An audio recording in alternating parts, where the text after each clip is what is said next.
कल्पना कीजिए कि आप सूर्य की ऊष्मा से 3 अरब मील दूर यात्रा कर रहे हैं। क्या आप उस ठंड को महसूस कर सकते हैं? हम और मंडल की अंतिम सीमा पर पहुंच चुके हैं। यहाँ प्रकाश की बिल्कुल किनारे पर सूर्य पृथ्वी की तुलना में 900 गुना मंद है। अब वह जीवन देने वाला नहीं रहा। वह केवल एक दूर टिमटिमाता तारा है जो काले सागर में खो गया है। यह है नेपच्यून, गर्त का एकाकी प्रहरी। इसकी खोज दूरबीन से नहीं, बल्कि गणित की ठंडी मौन गणनाओं से हुई थी। सदियों तक एक भूत यूरेनस की कक्षा को खींच रहा था। अंधेरे में एक छाया ब्रह्मांड के ताने बाने को झकझोरती हुई। जब खगोलविदों ने अंततः अपनी दूरबीनें उसकी ओर मोड़ी, वह वहां था, एक नीला रत्न जो युगों से छाया में छिपा हुआ था। नेपच्यून ने केवल एक ही परिक्रमा पूरी की है जब से मनुष्यों ने पहली बार उस पर नजर डाली। कल्पना कीजिए, जमे हुए अंतरिक्ष के विस्तार में पीड़ादायक मौन के साथ आगे बढ़ता हुआ। उसके शांत बादलों को आपको धोखा न देने दें। उस शांत नीलम आवरण के नीचे नेपच्यून वायुमंडलीय उन्माद की एक प्रयोगशाला है। यह ग्रह एक भयावह रिकॉर्ड रखता है। यह ज्ञात ब्रह्मांड की सबसे हिंसक हवाओं का घर है। यहाँ तूफान केवल बहते नहीं, वे चीखते हैं। ध्वनि से भी तेज आंधियां ग्रह पर 1200 मील प्रति घंटे से अधिक की गति से दौड़ती हैं, स्वयं ध्वनि की गति से भी तेज। इसके बारे में सोचिए, यदि आप इन हवाओं में खड़े हों तो आपका शरीर विघटित हो जाएगा इससे पहले कि हवा की आवाज आपके कानों तक पहुंच सके।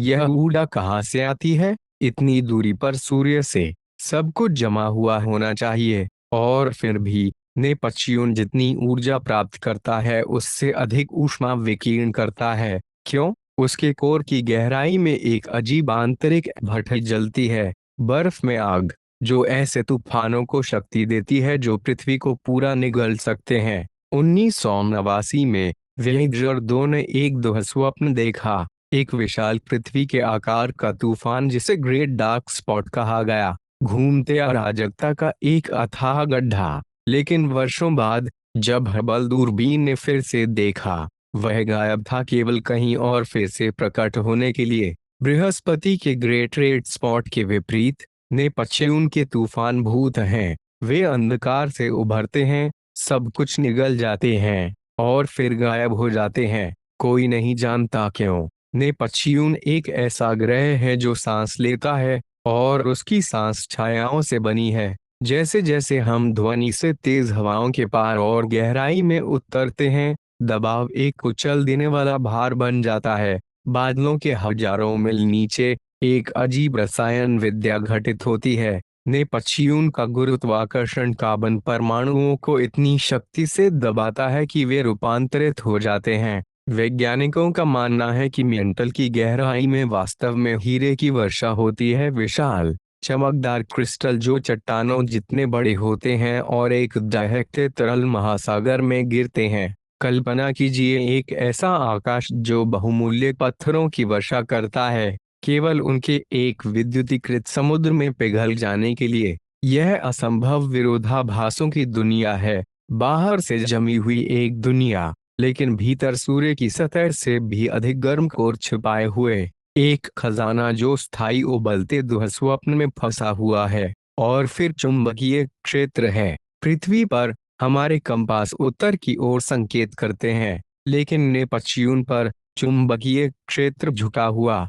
अराजक और केंद्र से हटकर है, मानो ग्रह का हृदय टूटा हुआ हो। यह अदृश्य शक्ति एक विकृत ढाल बनाती है जो सौर वायु के साथ ऐसे तरीकों से परस्पर क्रिया करती है जो हमारी समझ को चुनौती देते हैं। लेकिन नेपच्यून एक चोर भी है। उसका सबसे बड़ा चंद्रमा ट्राइटन कभी जमे हुए काइपर बेल्ट से भटकता हुआ यात्री था जब तक कि उसे पकड़ नहीं लिया गया। ट्राइटन बर्फीले ज्वालामुखियों की दुनिया है जहां सतह का तापमान लगभग परम शून्य तक गिर जाता है, लेकिन वह मृत्यु के लिए चिह्नित एक चंद्रमा है।